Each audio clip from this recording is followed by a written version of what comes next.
Vyas Media Network. Your Excellency, before I start, I have to thank you for two things.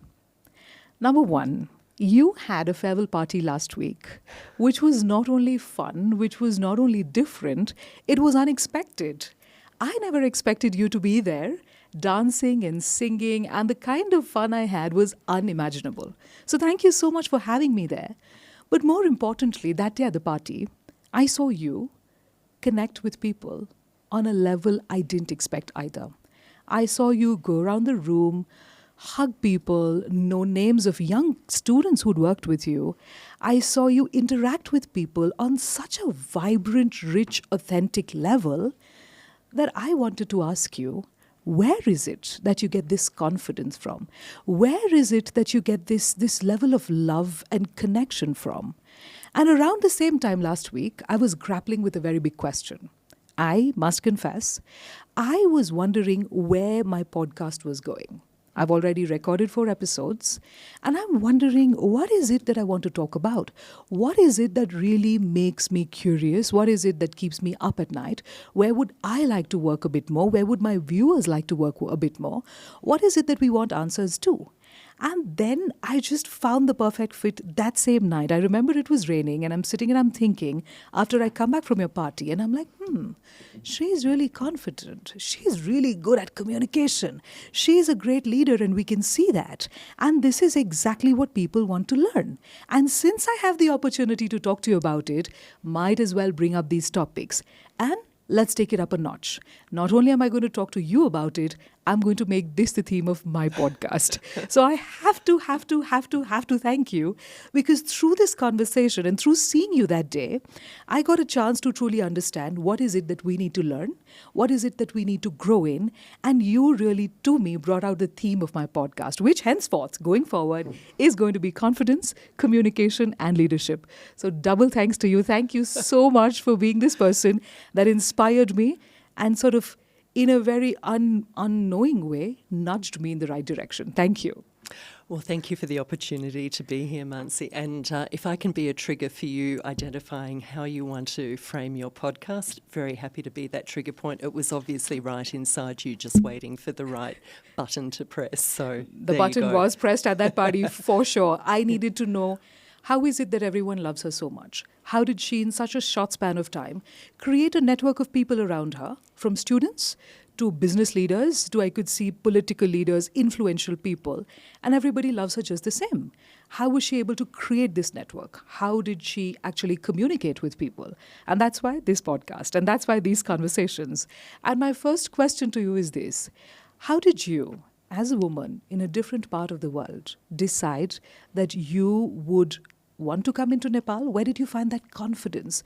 Where did you find that, okay, let's do this. This sounds like something I want to do. For me, it comes from ageing.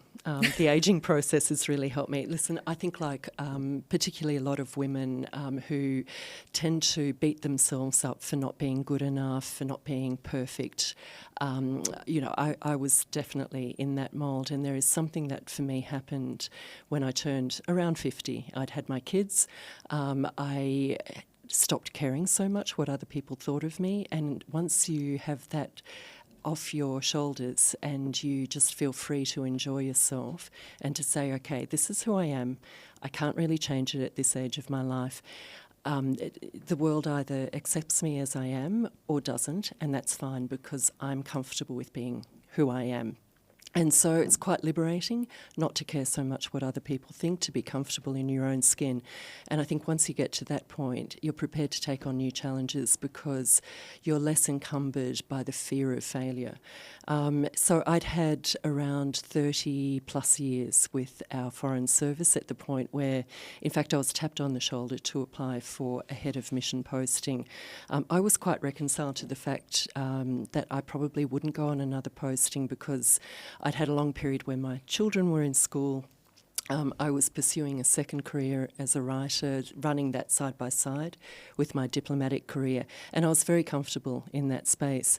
And so I was resigned to the idea that I'd probably spend the rest of my life in Australia in the public service and writing.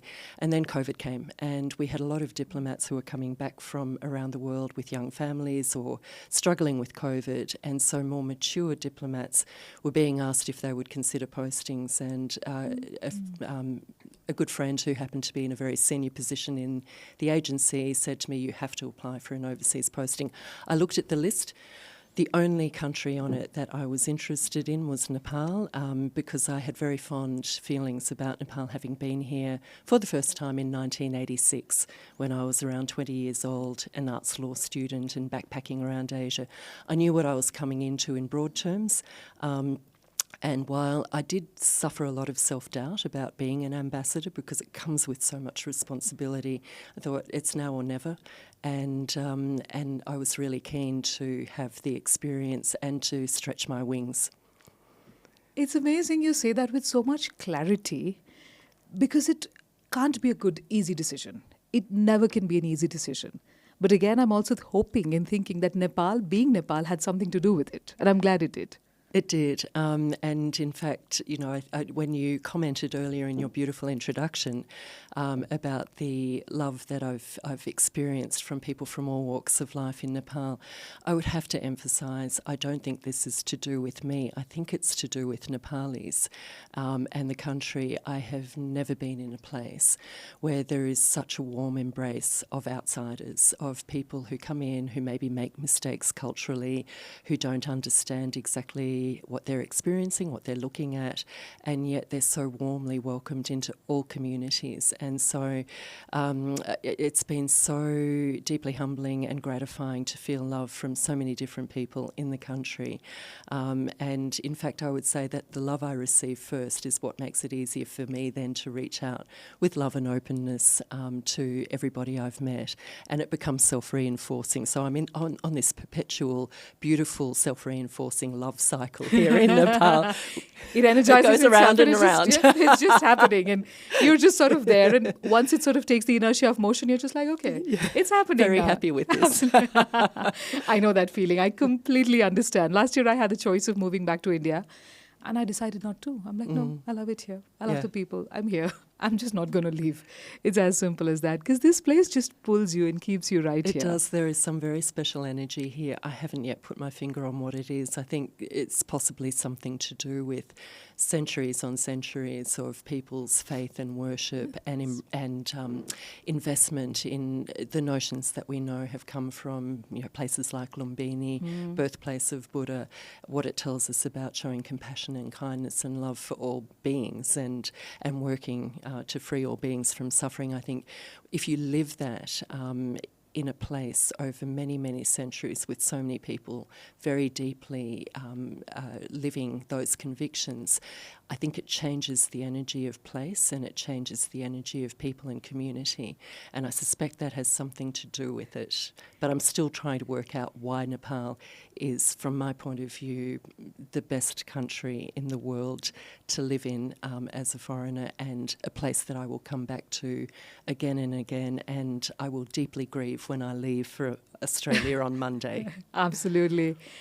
What you just said, why Nepal is the best country in the world to live for foreigners, should be a part of the campaign for Nepal. Like, that should be a part of, okay, this is how we need to project ourselves, because this is a person who has seen so much, achieved so much, been in so many different places, and this is what she has to say about Nepal. And this should, be the tagline.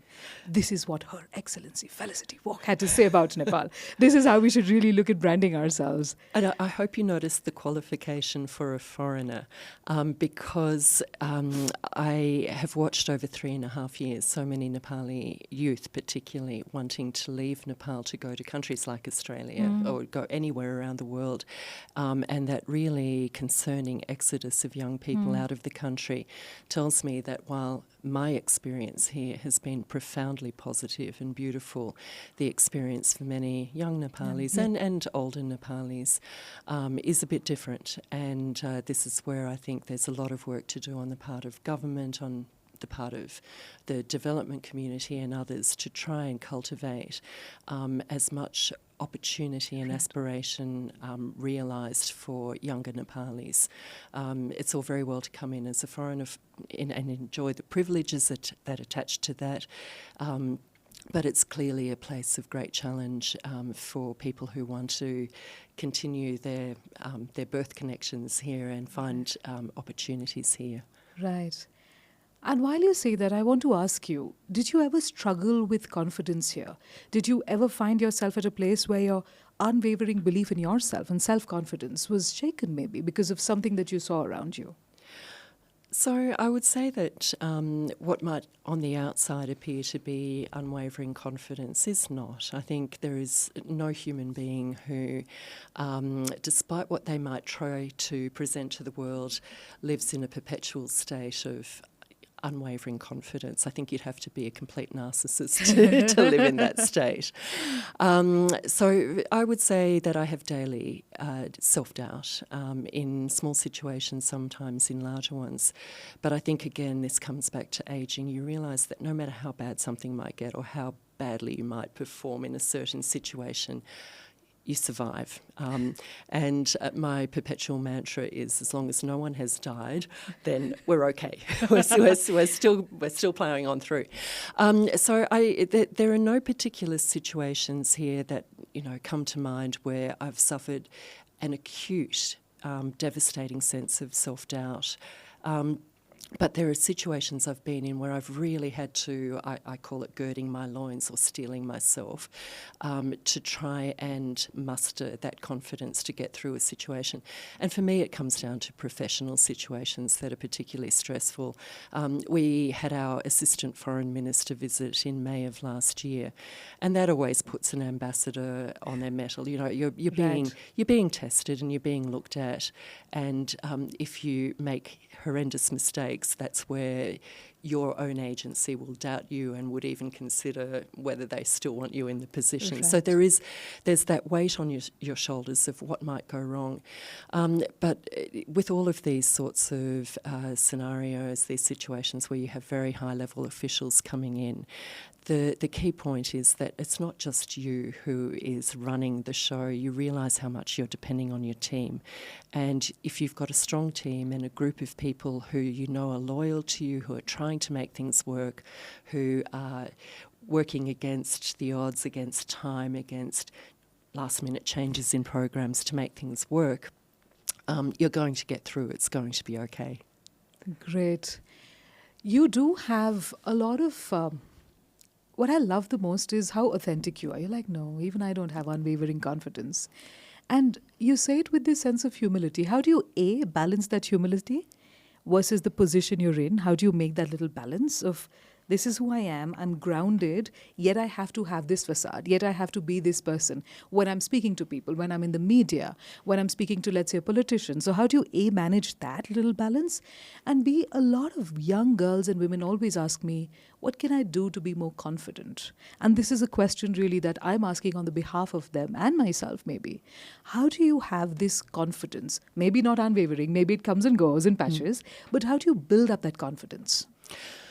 It's a really interesting question. I've actually thought a lot about this over 3 years because one of the things that I think I've learned on my way through the last few decades and through a lot of different experiences is the only way I can be happy is when I'm authentic. If I am in a social situation where I feel like I'm not being authentically myself and I'm not able to communicate my core self and be recognised as my core self, it's incredibly tiring.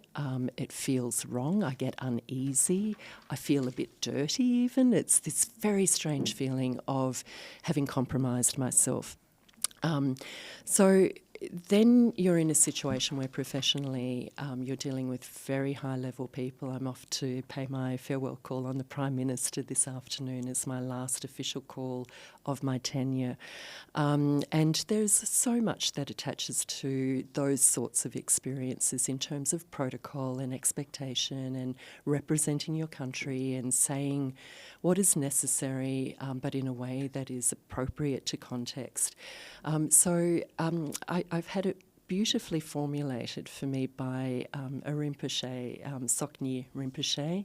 I had the honour of paying a call on him, having an audience with him about a month ago, and we were talking about my aspirations to write a couple of books when I come back to Nepal, one non-fiction, one fiction. The non-fiction one is actually a bit of an exploration of this concept of identity and the different identities that we're required to have, and how you maintain your authenticity as you walk through your different social, professional identities. And Soknyi Rinpoche said to me that he actually has a structure that he's determined that defines this, and he says there are 5 senses of self, and the 2 critical ones, I won't go into the whole regime, the 2 critical ones are the first sense of self, which he described as the mere self, the simple self, which is just you by yourself. The 4th one, which is the one that I'm often having to dance between, is the social self, which is the professional self and what you represent to the world in your professional identity. And so, as Rinpoche described it, there's always a dance going on between these 2 senses of self. And he said that he can even have moments where in his mere self he says, am I a Rinpoche? What is a Rinpoche? And I laughed when he said that, because I've had that thought so often. Am I ambassador? What's an ambassador? How does one live your mere self as an ambassador, where so much attaches to title and to position, and so many expectations fall on that one word, ambassador? And I often find I'm in a situation where I just have this thought bubble above my head of, here I am, I know who I am, I know all my frailties, all my weaknesses, all my flaws. I also know all of my strengths. And I'm in a situation where I'm wanting to have an authentic connection with the Prime Minister, or with the Foreign Minister, or with the head of the Chamber of Commerce, or with Mannsi. How can I best be myself but still maintain the dignity and the professionalism and the significance of position, and prosecute whatever my agenda is in this conversation, because we all come to these professional situations with an agenda and there are transactions to conduct. But the key transaction, I think, regardless of who you're meeting with, is that transaction of self. And it's that transaction of saying, this is who I am, you are getting authentic me, but at the same time you're getting my professional self, and we are conducting the business of our professional engagement, but I want you to feel that I'm coming to you and I'm conversing with you in a state of integrity of being and authenticity of being, because if I don't communicate that, and if I'm not myself, every word that comes from my mouth, every gesture you see from me as a physical being will seem like it's not quite true. And I think we should all aim for truth in all of our communications, even in the hard conversations we have, or even in the formulaic conversations or the protocol-driven conversations, to try and invest that with the sacredness, the sanctity of authentic self, I think, is what makes human dialogue so precious. I love how you've navigated these 2 so beautifully, because this is a question that I think about often. Last year, one of my friends asked me, and she really asked me, Mannsi, who are you if you're not a trainer? Who are you if you're not a mum? Who are you if you're not an Indian living in Nepal? You know, because we take so much pride in our identity, which is all on the outside, but who am I inside? And when you talk about navigating these 2, bringing your authentic self, the you without anything else, and then putting it into the table and putting it on the table and saying, this is who I am and I'm authentically me.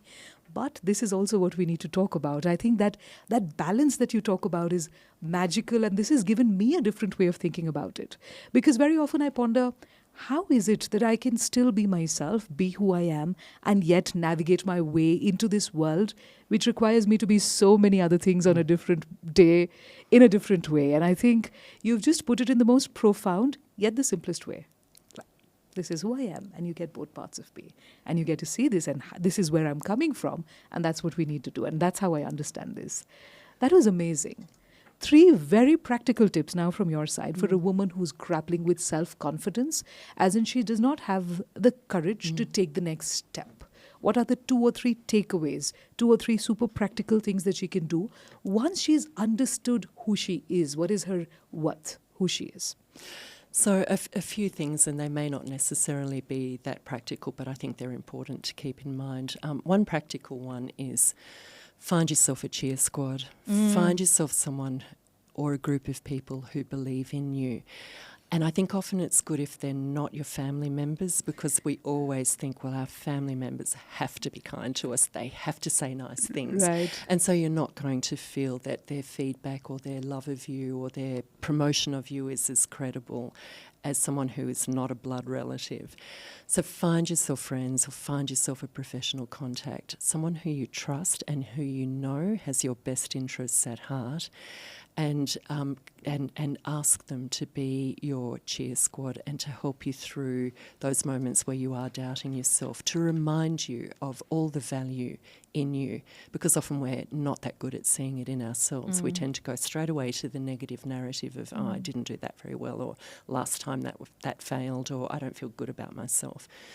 Get someone to tell you the good stuff, which of course is there, but you may not be seeing it. The second thing is, be kind to yourself. Try to dispense with that narrative of I need to be perfect, I need to get it right all the time. Try to treat yourself with a sort of love and humour that you would treat a lover, a friend.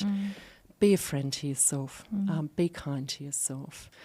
And thirdly, I think just recognise that things are not going to go right all the time, and there is a right time for everything. And if you are wanting to do something but your self-confidence is so low that you just feel that you can't go ahead, maybe just give yourself a bit of space and find something that is a partial step towards whatever it is that you want to achieve.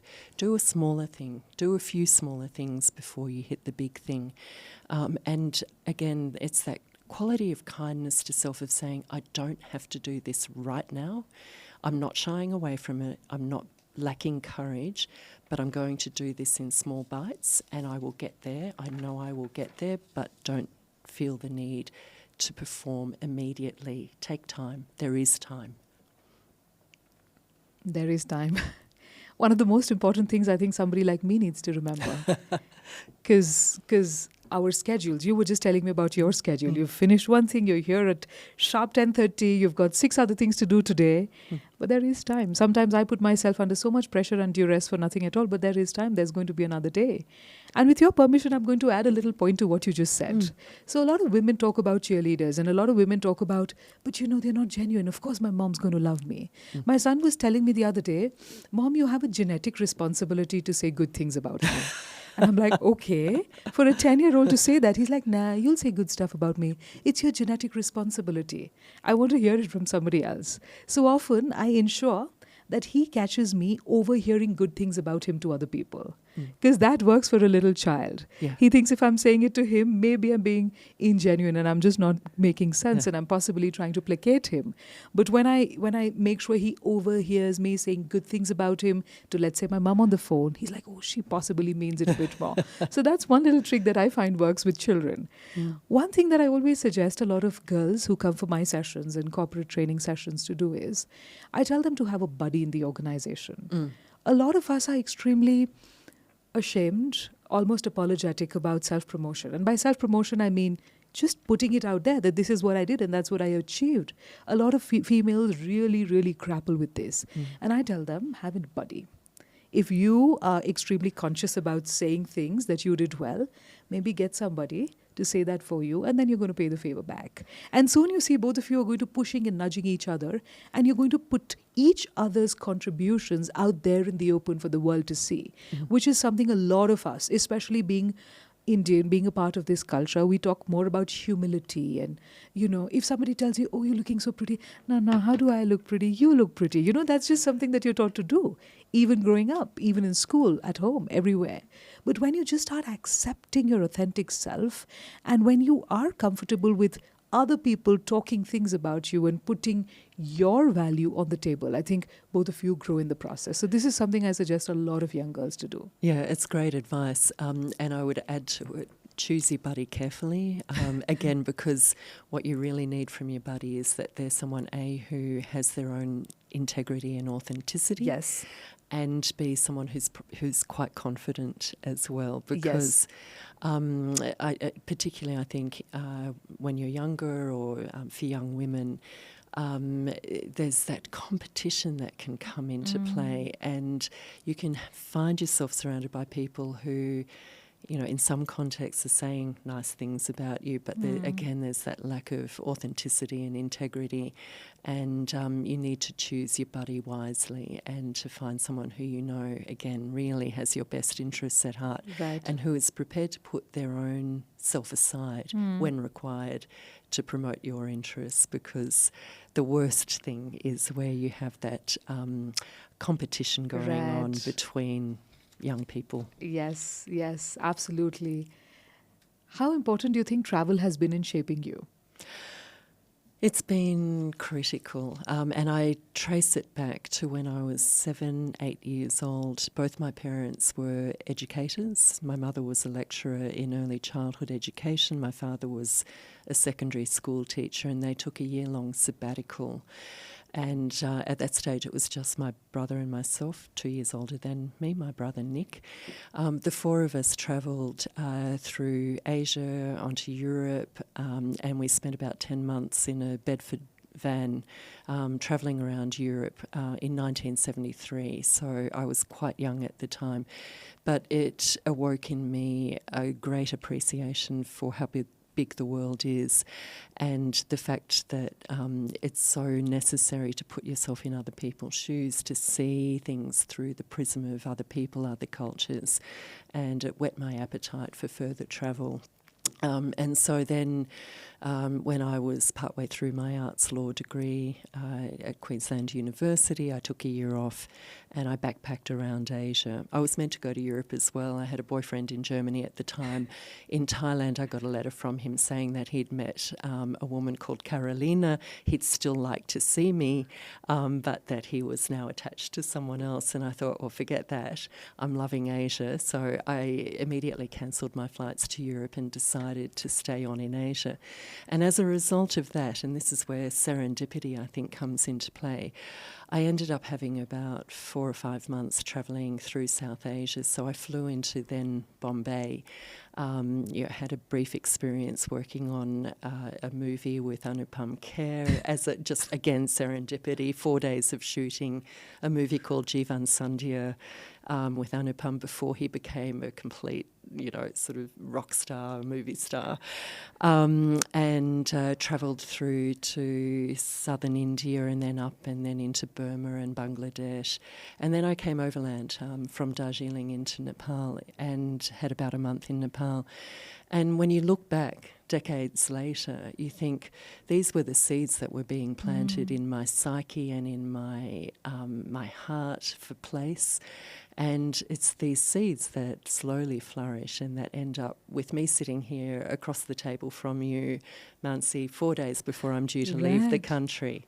And so travel has shaped, that first travel in 1973 has shaped my life in profound ways, and I ascribe the fact that I'm here today to the fact that my parents took my brother and I on this year-long trip travelling through Europe principally, This is so reaffirming and reassuring for me, and I'm going to tell you why.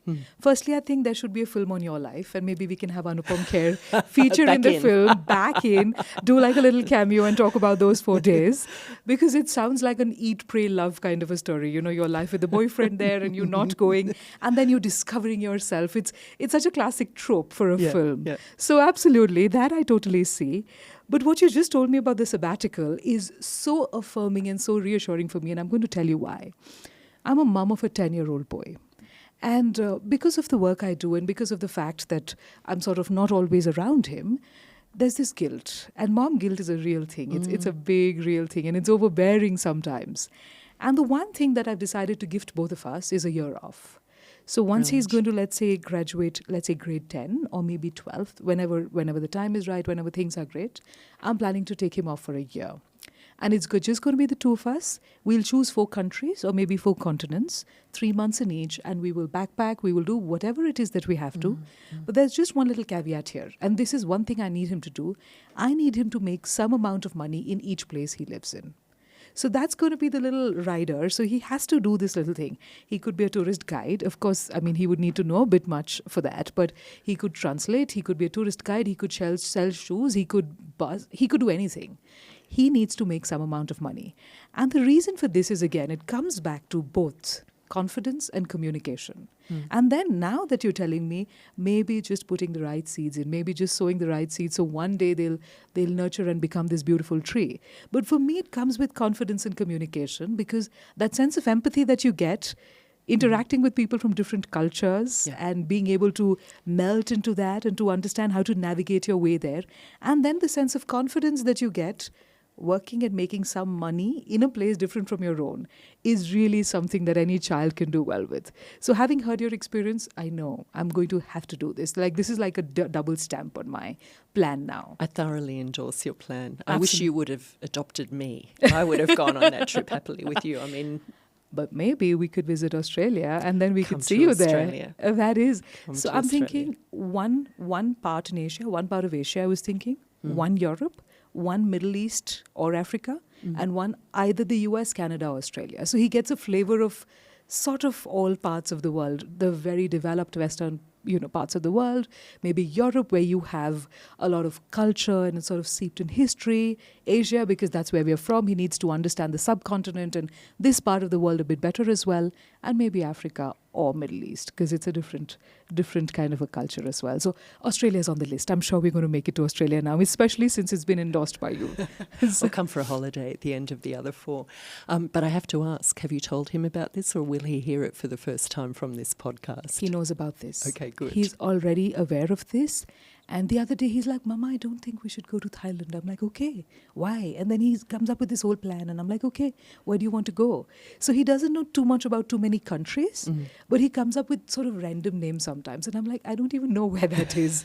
But, he'll watch a YouTube video about a country. So yesterday he's telling me, I think we should go to Poland. And I'm like, okay, why? He's like, because this war, this monument. And I'm like, okay, maybe we will. So, he's 10. This is a fabulous education for him as well, even before you leave Nepal. Yes. I think the anticipation is great. And the fact that he's doing this sort of research and thinking about where he wants to go.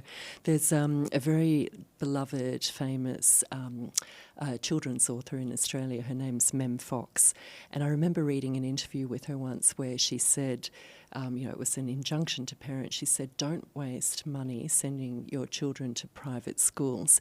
Save your money and take them away for a year to travel the world, because they will get a much better education travelling the world than they would out of 6 years in a private school. I think maybe a combination of both is not a bad thing, but I think that education that your son will get will be the best gift that you can give him. Absolutely. That's genuinely my plan. And in fact, I'm thinking he's in grade 4 right now. Why should we wait?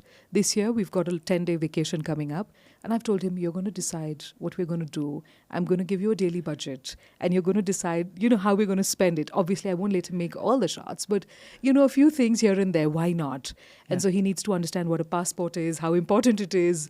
Little things here and there, and that really teaches people so much, and little children so much about the world. And it's endorsed. Now I know we're doing this for sure. My son's excited already. He was in fact telling me, Mom, I've got 1,100 rupees. Where can we go? I'm like, not too far, I'm afraid, but keep that money, keep saving, keep investing. So one other thought for you, when my children were much younger and we used to travel overseas for 2 to 3 weeks at a time on holidays, and they had a budget as well, one of the things I said to them at the start was that 10% of your daily allowance you need to give away.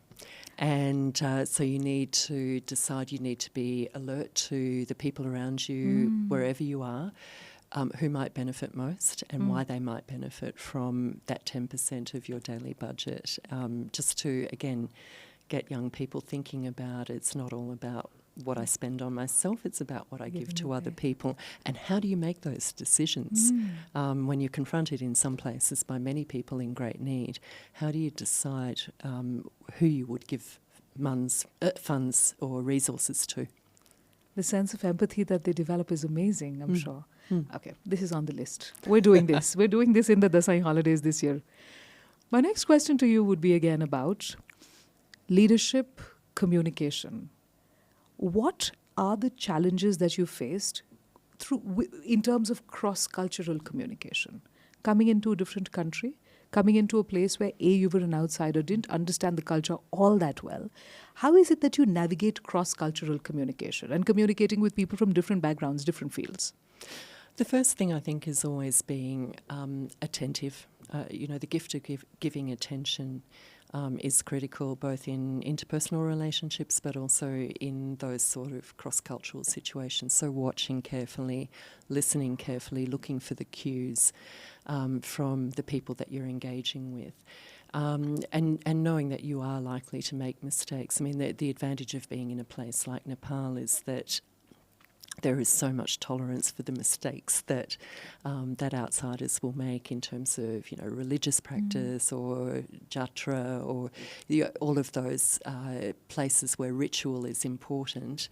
You will get it wrong, but people are incredibly tolerant and accepting of that. But looking, listening carefully and trying to emulate what you're seeing. And then I think, again, it comes back to the authenticity. I think if people feel that they're getting your authentic self, that immediately opens up more communication, and that applies whatever the audience is. Whether it's people in a small village somewhere, people working with an NGO, whether it's a minister, whether it's a Rinpoche, whether it's the woman who is performing her puja at a temple in Bhaktapur at 5 a.m. It's connecting with people where they are as they are, in a spirit of open-heartedness and trying to open up communication and being alert to the differentiation of different audiences for communication is critical. You really need to read your audience and to find a way to connect with that particular person in that particular context, because it will be different from one context to the next. But the key underlying principle that never changes is that issue of authenticity and genuinely being interested in and attentive to the people that you're dealing with, I think, is where you open up, really beautiful communication. Do you think this authenticity, beautiful communication, gives you as a woman leader an upper hand? Is there some things that women leaders do better than their male counterparts? I always want to try and steer away from generalisations, but I think generalisations can also be a bit useful. And my experience, let me not even say it's a sense of anything, but my experience in life is that on the whole, I think women tend to listen more attentively.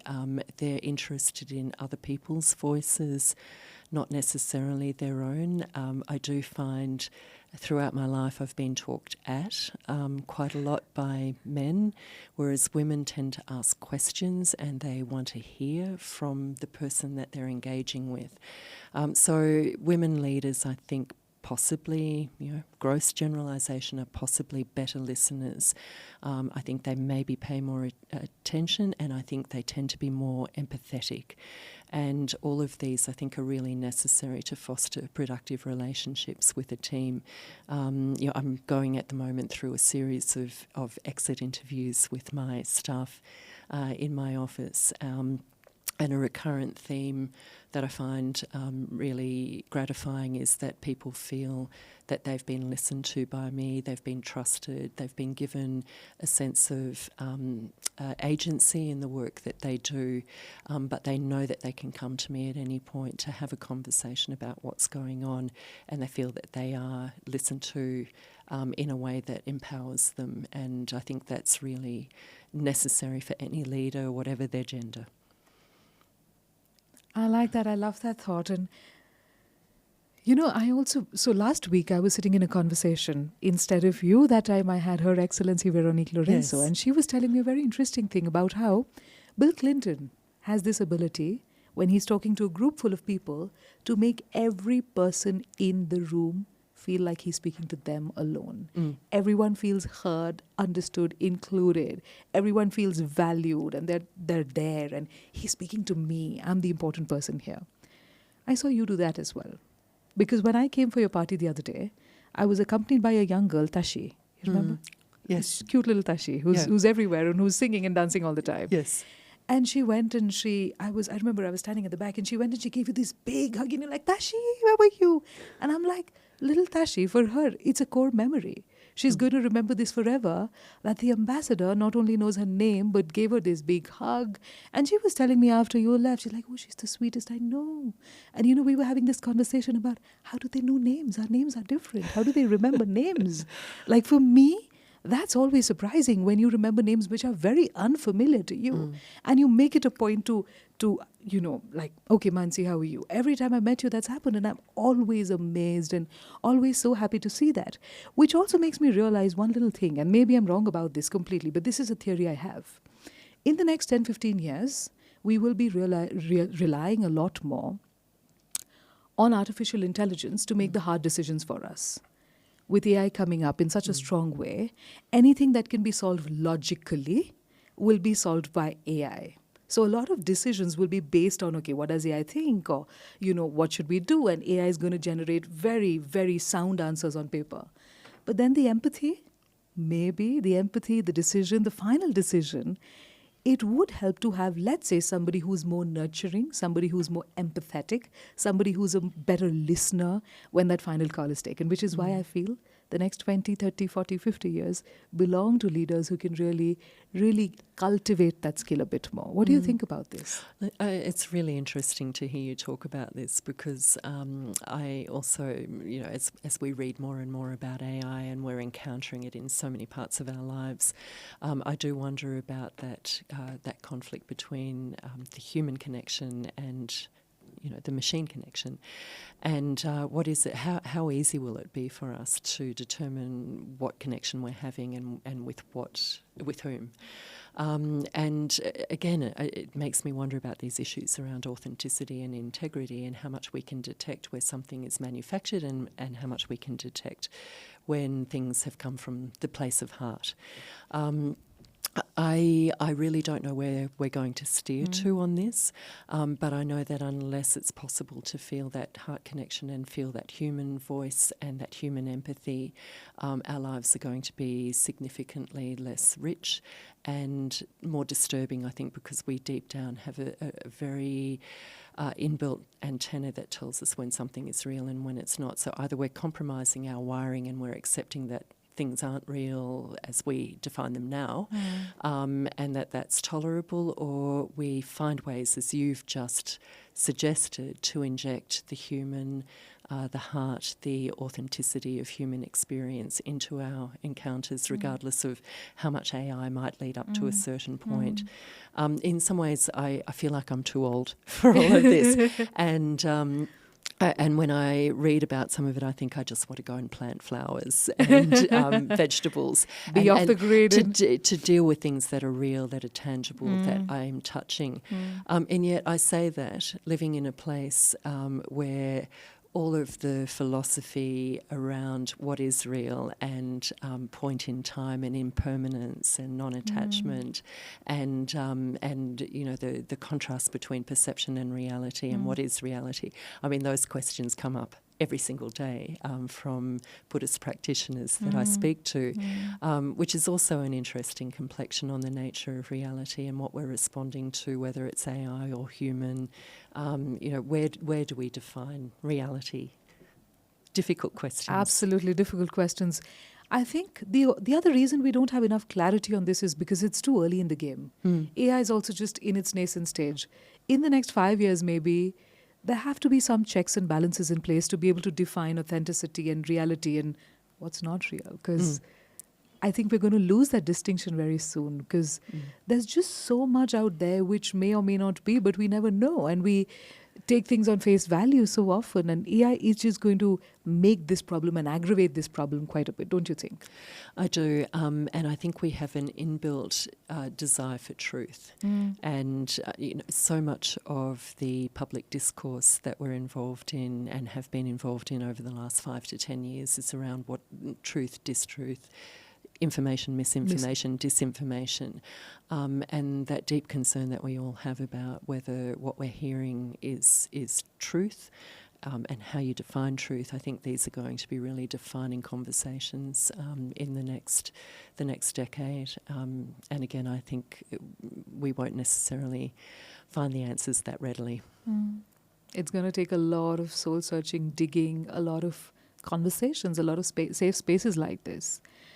This brings me to the second part of this conversation. And of course, this had to be there because in 3 days, you leave in your official capacity as the ambassador. Yeah.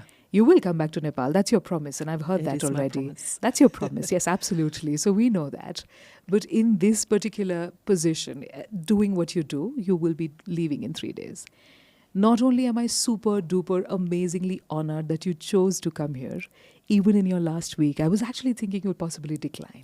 And I was like, okay, I just hope. And then I manifested it. So I'm taking all the credit for this at this point. You must. I did, because I was like, no, she'll be there. So you keep on You're telling very yourself. powerful, Mannsi. Ooh, maybe we can start manifesting the trip to Australia as well. But I manifested it, I think, because I was just hoping nothing would come up and you'd actually be here. Because I really wanted to also have a conversation about Nepal. Why Nepal? It's one of my favorite topics. Why is it a favorite topic? Because I think that, yes, this country has all of its little flaws and its little quirks and all the problems here, but I'm a foreigner as well. And the way Nepal has embraced me is unbelievable. My dad was here in December, and I talk about this very often. He was here in December, and he's like, just come back. I've come here. I'm helping you pack. Come, let's go back to India. And I'm like, no, this is home. 3 days he tried to convince me. On the 4th day, I took him for a drive, and I took him to Bhaktapur.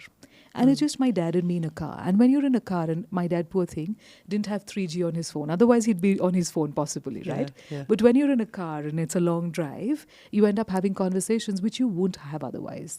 Especially my father, I realized, because he's looking in front. There's, you're in a car, you're not doing anything else. So we had this long conversation. And I then realized that he was opening up to me that way. We did this on the 5th day, on the 6th day. On the 7th day, he's like, just be here. It's a wonderful place. In fact, I'll come and visit once or twice a year. And I'm like, now we're talking. And I think this country just grows in you because it's always something you didn't expect, but it's always better as an outsider. Because we see it from different eyes. For people, a patti, a hitti is normalized, right? I mean, they just see that growing up. You're walking through Basantapur, you see all this fabulous architecture, but you've seen this growing up.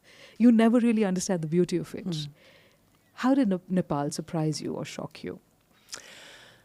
Coming back this time, excuse me, I came back with some preconceptions because I had been here 4 times previously as a tourist each time. And I, in some ways, had expected more change in terms of the physical architectural landscape. But in fact, that same sort of ramshackle quality to urban design planning was still very much part of what I was seeing. And I say that with affection because I actually quite like it. So, surprised at the lack of change, but also surprised at the amount of political change. I think the thing that, and this is probably not where you were necessarily thinking that we would go with this part of the conversation, the thing that has always surprised me the most about Nepal is the fact that people who I have experienced as so gentle, so tender, so embracing, had spent 10 years in a civil war, and that Nepal had 10 years from 96 to 2006 where there was so much appalling violence and conflict. And I can understand the reasons, the drivers for what happened, but I simply cannot imagine the people who I have lived among for 3.5 years now, living through that, and some of them participating in that level of, of terrible ways of treating each other. So that, I think, encountering that, thinking about transitional justice processes here, which we're now seeing come to a new milestone, and I applaud the work that's been done to reach the point of having the TRC bill pass through Parliament that we've seen in the past week or so. Fantastic to see the possibility of truth and reconciliation processes finally progressing. But I am always stunned, shocked that my contemporary experience of Nepal sits at such great odds with what I know went on for a decade here. So that's an area of surprise, but I don't think that's really where you were necessarily thinking we'd go to with the conversation. The second area that I had not expected was, again, coming back to that embrace by people, the amount of love and affection that I've been shown across the board from people from all walks of life. I never anticipated that would be my experience here, and it's made it so incredibly rich. What did you learn from Nepal? 3.5 years.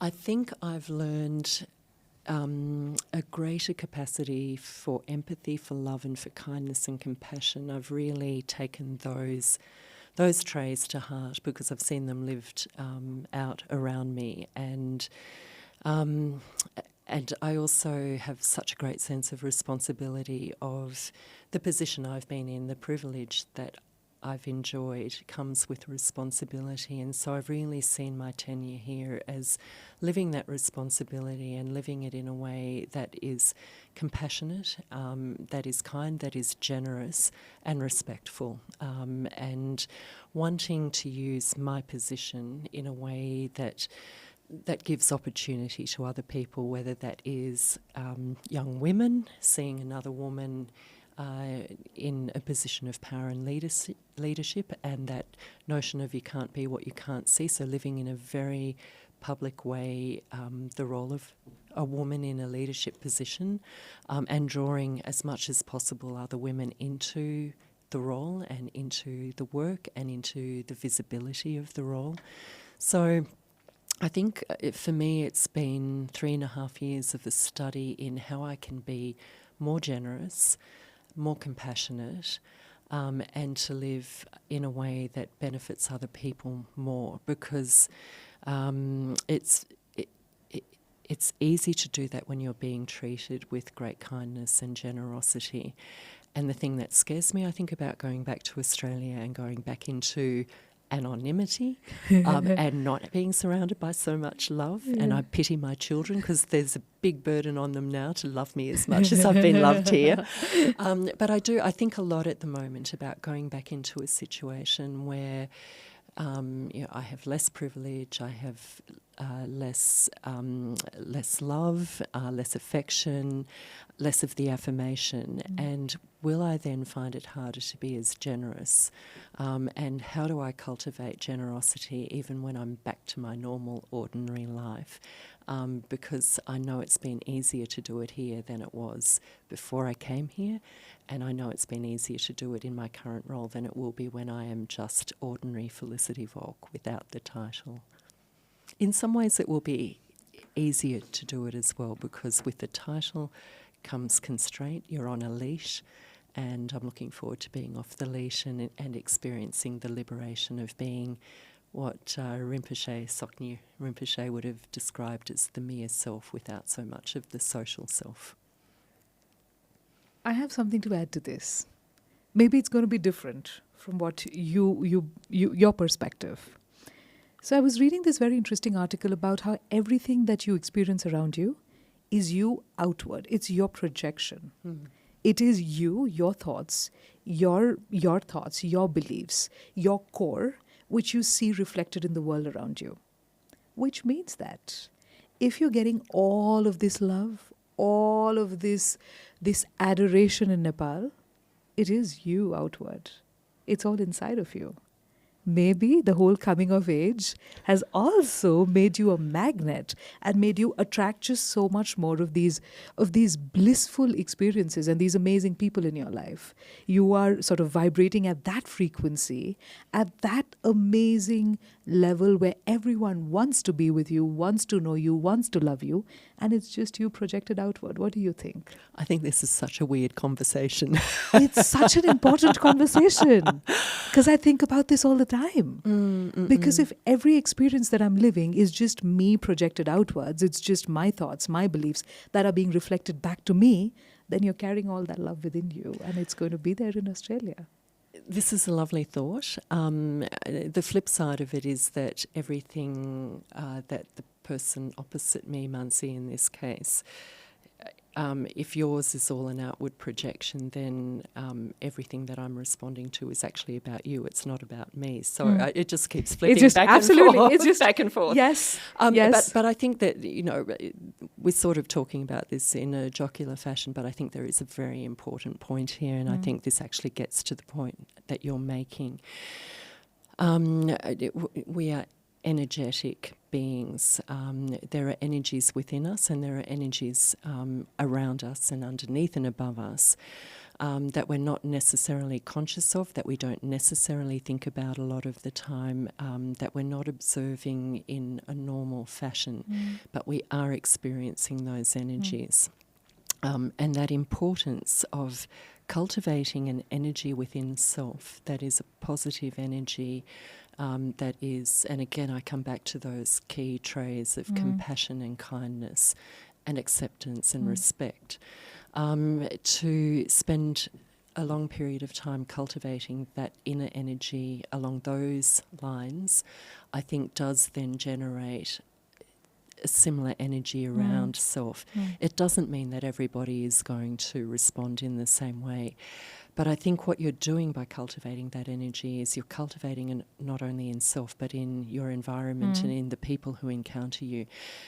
And I think the greatest gift that I hope I may have given to some people here is encouraging that energy within them, so that they can then pass it on.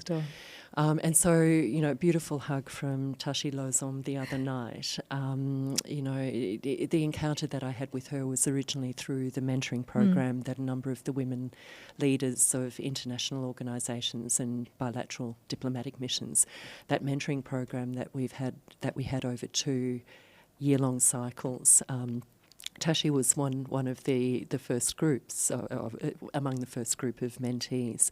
And it's been such a pleasure to watch her thrive and flourish. And, I had the chance to see a documentary that she had made recently on climate impacts and, the fantastic work that she's doing. And to feel that if in some small way my energy, my attention, my contact with her has encouraged her to realise potential and to discover that energy within herself, there's no more satisfying experience I could have had here in Nepal, because ultimately in a country where at the political level, at the government level, there are many challenges, and it can be frustrating, I think, for anyone watching from the outside, and I'm sure it's frustrating for people who are on the inside and experiencing a lack of good policy, good governance being developed and implemented.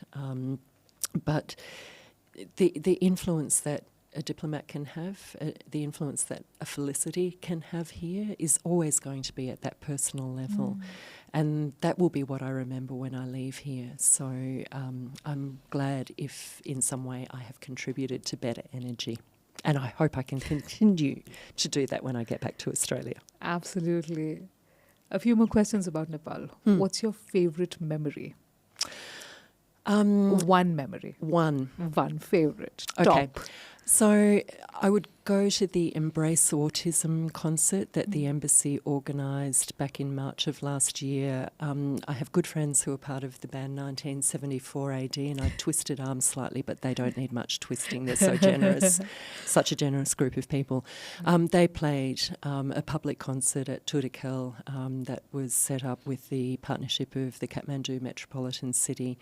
And we wanted to have a very large public concert to attract a lot of people and to use it as an opportunity to promote public awareness of autism and the importance of embracing people who are different, not just people who are neurologically diverse, but all difference. And so it was a springboard into a broader conversation around embracing difference and working with people who are living with different abilities and involving them in society and in all aspects of our communities. At the final point of that concert, I like to sing. I'm not a great singer, but I like to sing. I know this. And there was a song about unity that was written by Manoj Singh, the Bansuri player with 1974 AD. And they had the Kathmandu Jazz Conservatory Choir singing at the end of that song. And they very kindly invited me to join the choir.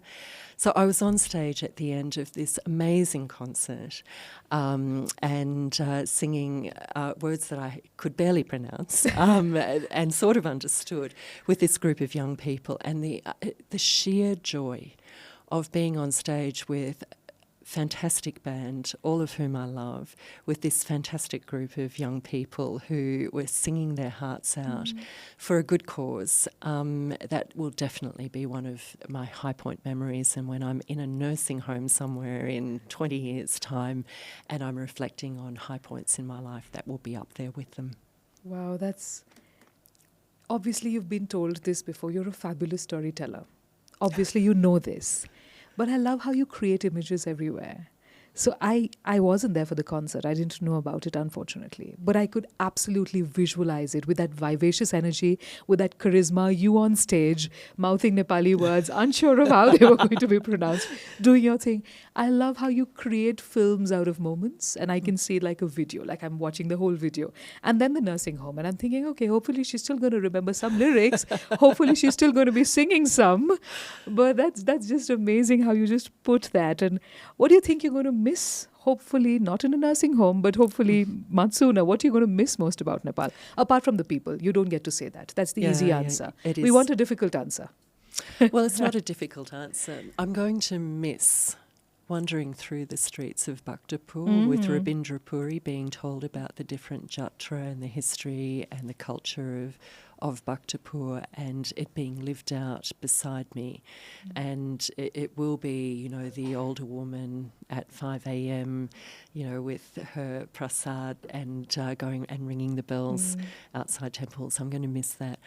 I'm going to miss driving on the streets of Kathmandu, driving myself, and every moment thinking this could end really badly and it never ending badly, because for some reason people, even when they're driving on the wrong side of the road and they're weaving around traffic, there is a quality of respect and desire for preservation of not just own life but others' life that somehow prevails, which I think speaks to the Nepali spirit of both fatalism mixed with some sort of resilience and some sort of respect for everything going on around one. I will miss the gentle chaos as well as the crazy chaos of the streets. I will miss the smells of marigolds when they're being crushed in a mala. I will miss having red vermilion powder on my nose, because I somehow always end up with, when I'm given tikka, it always ends up all over my face. And knowing I look like Rudolph the Red-Nosed Reindeer in photos. I will miss the sights, the smells, the sounds of the city, and I will miss the beating heart of Nepal. I've never heard anybody ever describe the city like that. It's such a beautiful city. It is. It's such a beautiful country.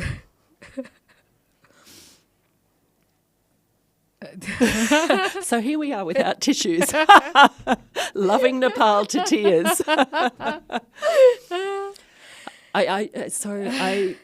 I'm a little sleep deprived at the moment, and I've had very profound emotional experiences with all of the 61 farewells that I've been attending, and I'm conscious that in 4 days' time I'll leave a country I love dearly, and people I love dearly, and I know I will be back, but I will deeply, deeply miss this place and its people.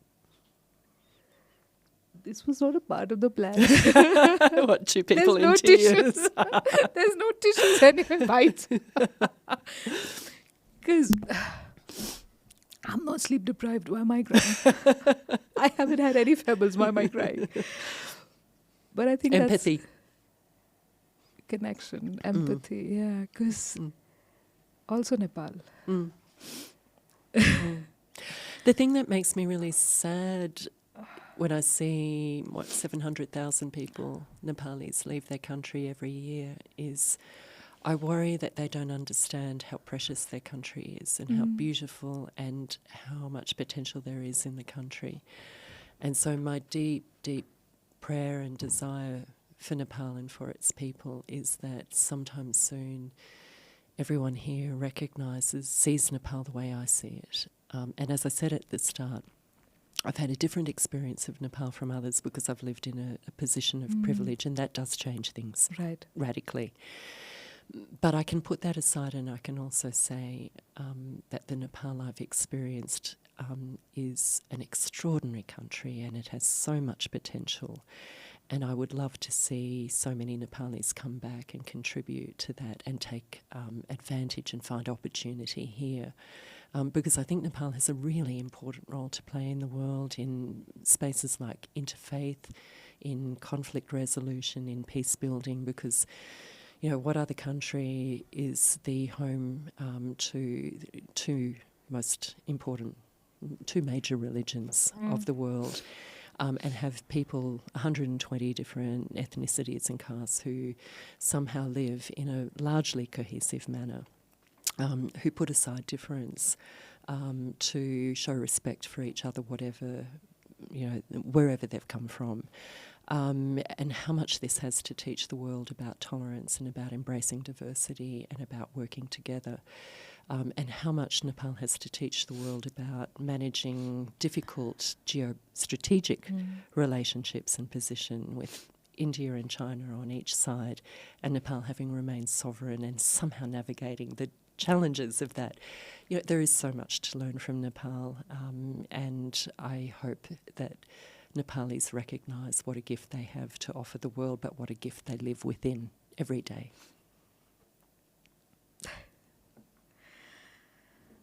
I don't know how to thank you enough for this, because this is going to be something that I hope they're going to flash as a shot for every Nepali to see. And I hope we get a chance to put subtitles so everyone can read, and every Nepali needs to know this.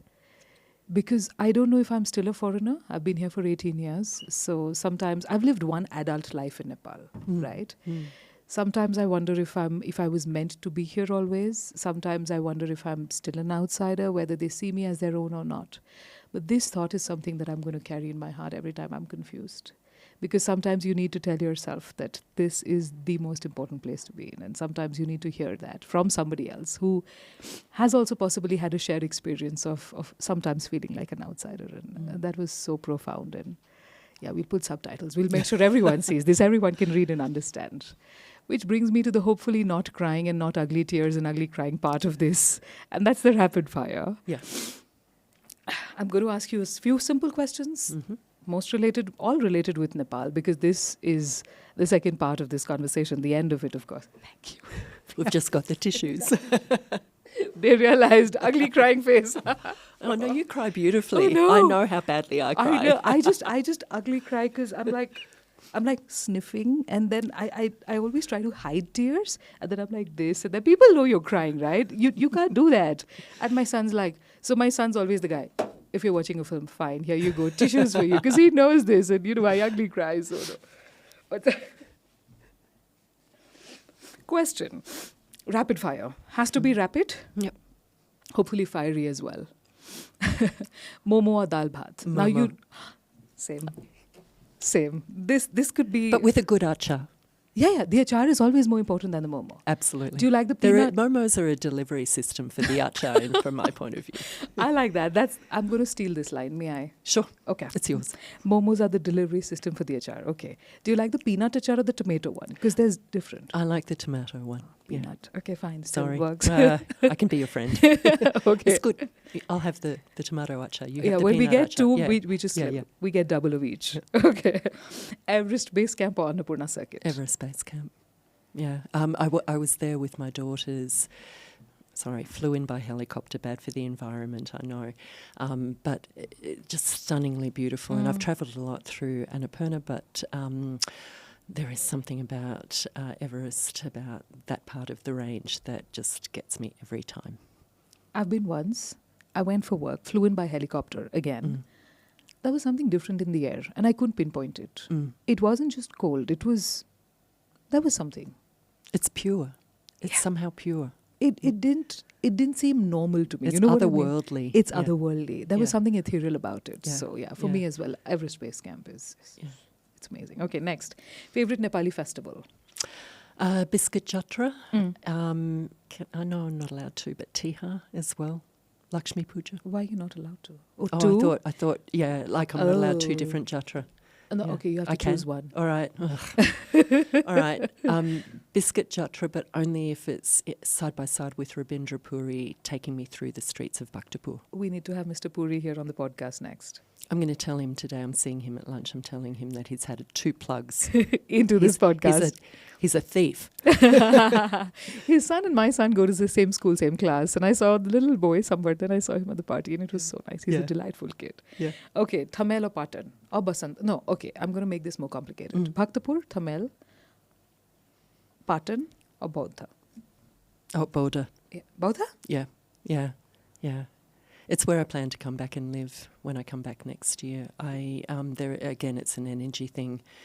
I have some very deep attraction to Tibetan Buddhism. I'm not saying I'm going to be a practitioner.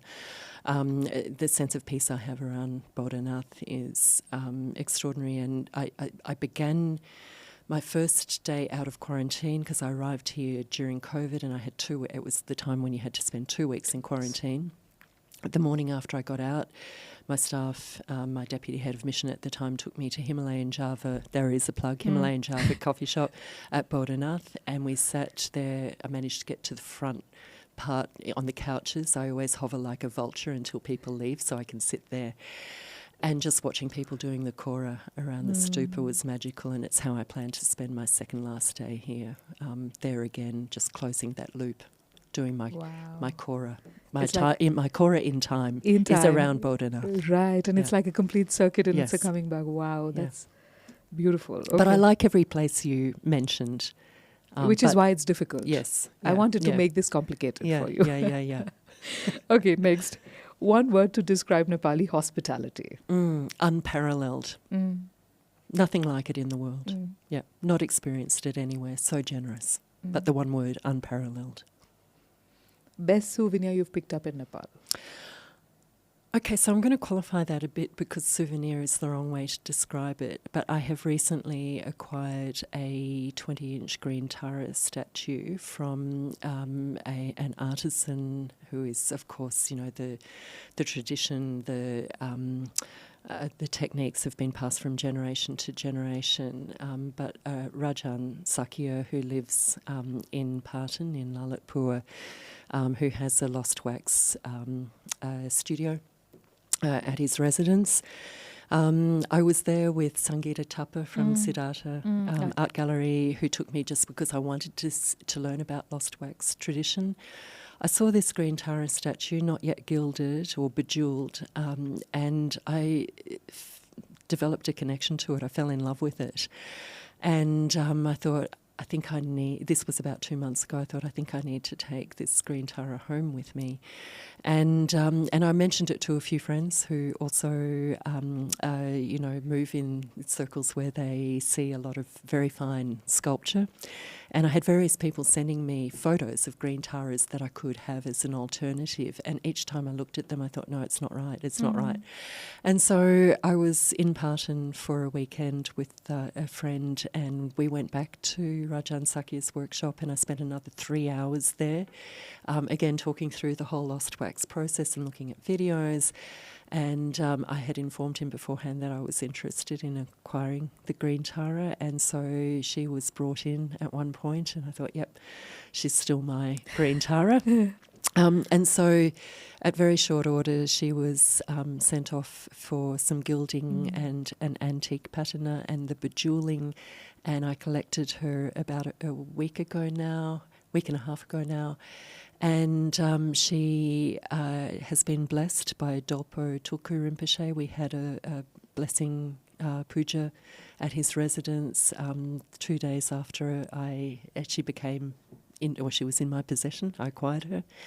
And so a really beautiful ceremony, and Rajan Sakya, who had crafted her, came to that as well, which was very special because before he develops, he designs, creates any statue, he spends around 2 weeks in meditation and contemplation about the features and basically conjures the physicality of the statue over that 2-week period, and the process often can take up to 2 years to complete a statue, and so he came for the puja as well.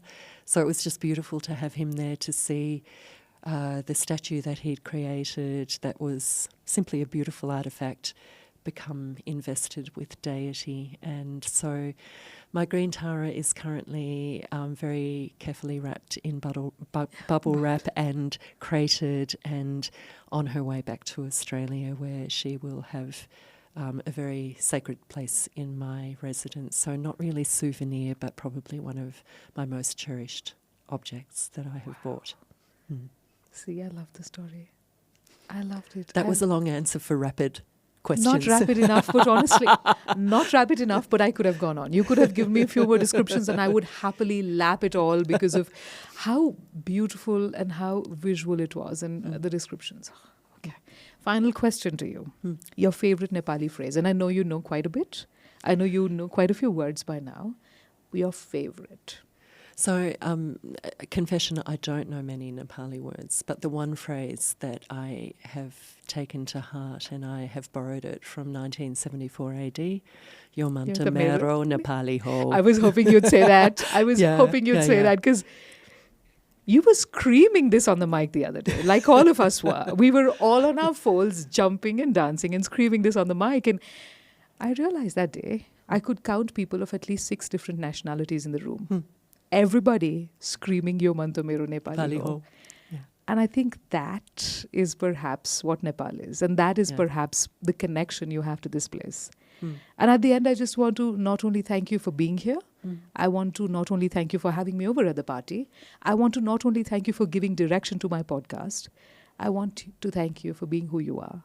I want to thank you for being this little sunshine that sort of goes and radiates energy and love and joy and purity and warmth everywhere. And I want you to remember something. You can check out anytime you want, but you can never, ever leave. I know you're taking a huge part of Nepal with you, but I also know you're leaving a huge part of Nepal here with us, and we'll always cherish that. Thank you, thank you, thank you so much. This has been... We weren't supposed to cry, but it's just been so beautiful, so emotional that I'm just grateful. Thank you. Thank you so much. And I look forward to seeing you in Australia and back here when I come back to 100%. To pick up my heart again. And we will do the Kora together. I look forward to that. Absolutely. Thank you so much. Thanks, Thank you. Mannsi. And pleasure to have you. Thank you you. so much.